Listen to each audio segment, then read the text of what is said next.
اخواتي الزملكاويه، مبروك الفوز على نادي ديكيداها الصومالي بسداسيه نظيفه في الدور التمهيدي الثاني لبطوله الكونفدراليه. طبعا اكيد مش دي المباراه اللي هتعوضنا احنا كزملكاويه او هتصالحنا عن اللي حصل فيما قبل التوقف الدولي، واكيد نادي ديكيداها الصومالي مش هو المنافس اللي نقدر نقيم فيه نفسنا او نقيم فيه لعبتنا. نادي ديكيداها الصومالي، ومن غير تزويق كلام ولا هقول لك بقى منافس ضعيف ولا منافس ما عندوش خبره، نادي ديكيداها الصومالي ده تقريبا كده لمينه من جروب مغتربين الصومال على الفيسبوك، او هنقولها بطريقه الطف شويه، هم مجموعه من الهواه. والمباراه كمجمل كانت 90 دقيقه من العجن الكروي، ولكن نقدر نحسبها كده انها مباراه وديه ولكن بطبع رسمي. واكيد خوضنا للمباراه دي هو مش خساره لينا، بل بالعكس في مكاسب فنيه ومعنويه. مكاسب فنيه ومعنويه عن طريق عمرو ناصر اللي سجل هدفه الاول النهارده مع نادي الزمالك، واحمد شريف اللي سجل هو كمان هدفه الاول، ده غير مشاركه بارون اوشنج الكيني لاول مره مع نادي الزمالك. وان برضو الفوز بتاع النهارده هيغطي كتير قوي عن مشاكلك الماديه وازمه المستحقات والدوامه اللي ما بنخلصش منها. فزي ما قلت لك في اول الفيديو، هي مباراه وديه ولكن بطبع رسمي، فالحمد لله خدنا منها اللي احنا عايزينه بنسبه 99.9. نادي الزمالك خلاص في دوري المجموعات لبطوله الكونفدراليه،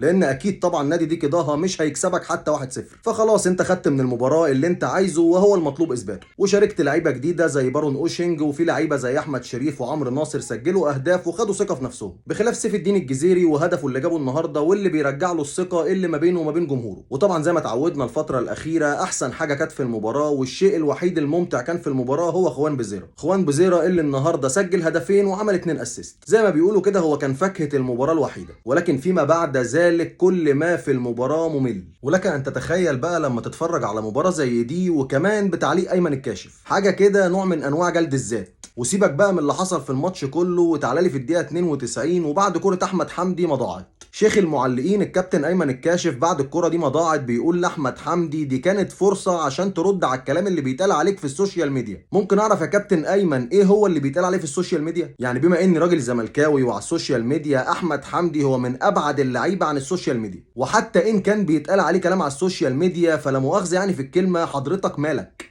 انت مالك؟ هل ده شغلك؟ مش شغلتك انت خالص، على راي الكابتن احمد شوبير، ما هو حبيبك. ومن امتى في معلق بيقول على لعيبه الكلام ده اثناء تعليقه على المباراه؟ انت شغلتك معلق وليس ناقد، ولا انك تقول اللعيب ده بيتقال له ايه على السوشيال ميديا ولا ايه حكايته بره الملعب اصلا. بالاخص يعني ان ده مش اسلوبك، واننا بنشوفك في مطوشه تانية والفرق تانية بتمسك الطبله وتديها على 1.5. فما تجيش بقى في مباريات الزمالك وانت بتعلق على الماتش تقعد تقول لي اصل اللعيب ده عنده مشاكل واللعيب ده بيتقال عليه كلام على السوشيال ميديا وازمه المستحقات. انت مالكش دعوه بالكلام ده تماما. ما بقولكش امسك لي الطبله زي ما بتمسك لغيري، بس بقول لك مالكش دعوه بالكلام ده وراعي ضميرك في اكل عيشك. وفي النهايه مبروك تاني لكل جمهور نادي الزمالك. ماتش ضعيف، فرقه ضعيفه، ولكن انت اخدت اللي انت عايزه وحطيت رجل في دوري مجموعات الكونفدراليه السنه دي، وان شاء الله يكون فوز مهم معنويا ويرجع اللعيبه والفرقه والجهاز الفني والجمهور لحالتهم الطبيعيه. اشوف وشكم على خيرة الله، احلى اخوات واحلى متابعين.